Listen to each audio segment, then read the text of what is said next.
The Elder Scrolls Online has lots of repeatable quests that you can only do once per day. So in today's video, I'm going to be sharing with you the top 6 best quests that you should be doing every single day. On all your characters, for new players and for old players, the quests that are worth your time. And if you do these tips and tricks daily, you'll be leveling faster, getting lots of golden crafting materials, some of which sell for 80,000 gold each, and also getting access to some of the best gear available in the game. But first I want to tell you guys about this incredible 4K ultra high definition HDR 27-inch screen, sent from our sponsors LG. The screen fits together seamlessly, with no visible screws, and cable management for that sleek design. It's not just a normal screen though, it's a screen with a custom gaming mode for FPS and RTS games. The IPS screen with sRGB 99% means the color range and accuracy is on point. It also supports VESA HDR 400, so you can see those true blacks on the screen, while the optional black stabilizer mode helps you see enemies lurking in the shadows, giving you an in-game advantage. It even has Radeon FreeSync support to optimize your frame rate and ensure low latency. And most importantly, with the ultra fast response time of 5 milliseconds and a 60Hz refresh rate, you will have the edge on your enemies, making this monitor absolutely perfect for console gaming. Check it out right now from the link at the top of the description for yourself. Starting out at number 1, make sure you grab the daily login reward. Now these rewards are everything from instant clothing research to potions to gold, and also even sometimes unique clothing items that you'd otherwise have to buy. The most important thing to look out for though are alliance point rewards. You're going to want to accept these alliance points on characters that you don't play player versus player with, because in order to level up the assault and support skill lines, you're going to be needing alliance points to do this. And this needs to be done on every single character. So if you have a character that you maybe don't have PvP with, or you just don't like PvP, make sure you always accept those alliance points on that character to help level up their PvP skill lines faster. This brings me on to my second daily task, which is the daily win in Battlegrounds. Battlegrounds is a PvP game mode you unlock at level 10, and it's also the fastest way of leveling up your Alliance Force skill lines. Each day you'll get a massive chunk of experience for simply coming first or second in a match of Battlegrounds, and you can do this once a day on each character. Now if you are new to player versus player, I recommend trying not to die in deathmatch and always sticking with your teammates to minimize your chance of dying. You're also going to get some incredibly cool motifs as rewards in Battlegrounds as well, so it's well worth getting into and having a go. And of course, if you're a huge PvP fan, make sure you find the Gladiators' Quarters located in each major city. You'll recognize it by these 3 flags. Once here, you'll find Battlemaster. Have a chat with him, tell him you're looking for a challenge. He'll give you a new challenge once per day that you can do for some alliance points as well as some gold and unique rewards. Thirdly, and much easier to do, is the daily group dungeons. Now once again, this will also give you a huge chunk of experience, and you only need to do the dungeon on normal difficulty, making it really easy to do on any character.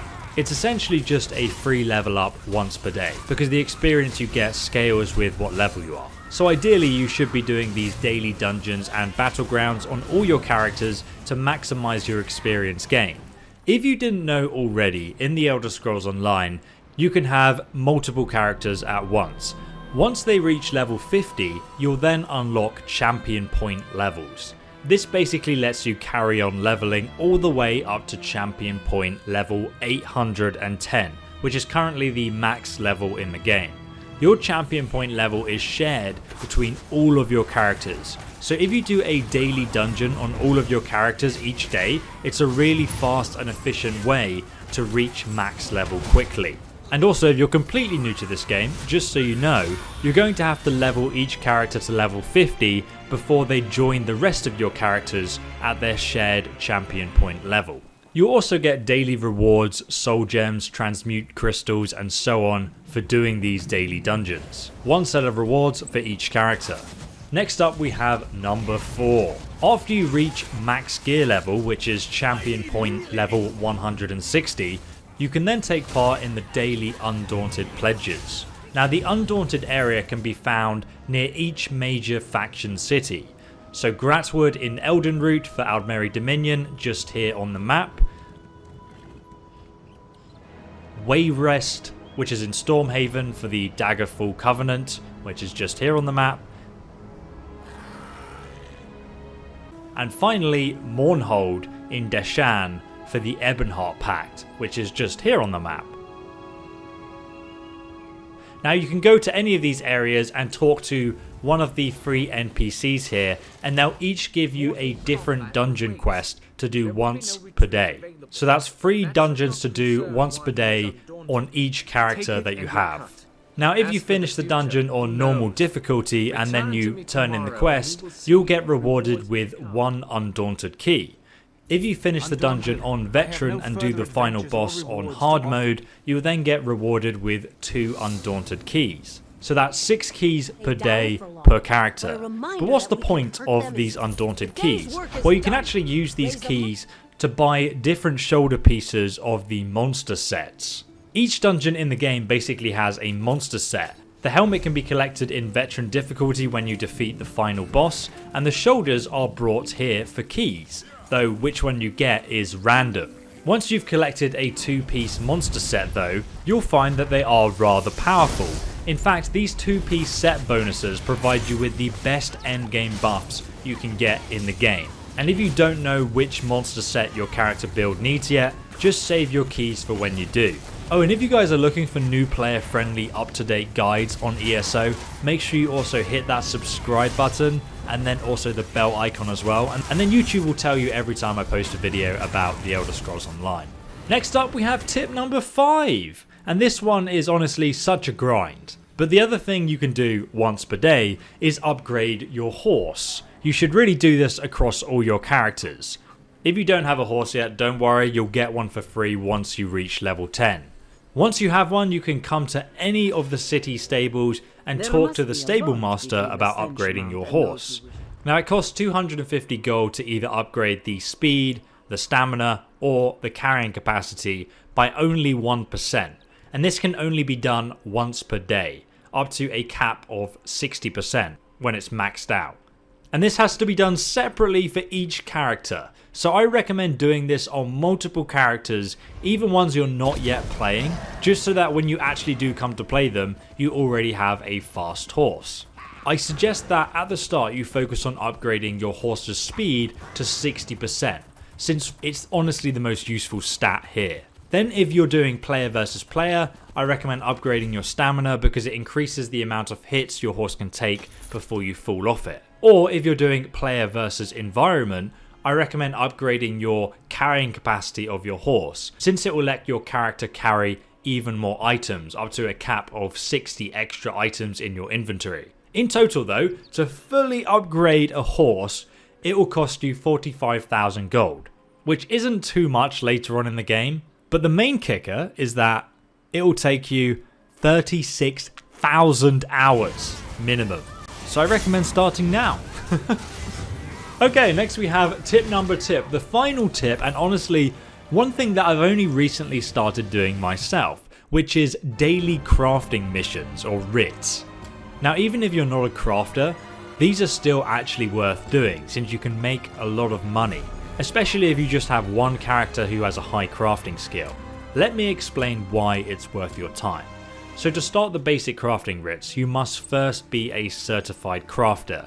This involves a really quick quest that you get from Milanith and Donnell, who are 2 characters you can find in your capital city. They're easy to find because they're marked with a blue quest icon on your HUD. These are also quests that kind of introduce you to how crafting works, and once you finish them you can then have the right to grab the daily crafting writs from the notice board in each city. For blacksmithing, clothing, woodworking, alchemy, enchanting, jewelry and provisioning. That's 7 quests in total per day per character. Each quest asks you to basically go and craft 3 pieces of armor or make a single potion or enchant a single rune. So it can be done pretty quickly. And if you're on PC, you can also download the Lazy Writ Crafter, and it will even craft everything automatically for you. You just need to go to the workstation and it just does all the thinking, which makes it even easier, which means you can literally do all 7 of the crafting quests in about 5 minutes. Now when you turn in these crafted items, you'll be rewarded with supply containers that you can then open. These will have random rewards in, like survey maps, unique crafting writs, and crafting materials inside, which are based on your character's skill level. For example, at level 50 crafting, and if you've maxed out the skill level of metalworking, you will get ruberite ore, which is the high level crafting material. And most importantly, you'll also get a chance to get rare golden upgrade materials like this. Each one of these golden upgrade materials, by the way, is worth thousands of gold. Apart from the coronium plating from the jewelry crafting skill line, which is worth 80,000 gold each, which is just absolutely ridiculous. And these items will always maintain their value because players need them to upgrade their armor to the best items in the game. You'll also get rewarded survey maps. Now these are like treasure maps but much better. Let's say for example you do your crafting writs on a low level character. You'll still get survey maps as a reward. Make sure you trade these onto your character who has a high crafting skill, because then you'll still get the high level rewards. Take a look at the maps and then you can find the survey location. Once you reach the survey location on your map, you'll find multiple resource nodes to harvest, but these resource nodes contain huge stacks of raw materials. For example, 40 ruberite ore just on this one resource node. So in total you'll get between 100 and 300 ruberite ore from one survey map. This also works for other skill lines too, like clothing, alchemy and jewelry. Every skill line rewards you with survey maps.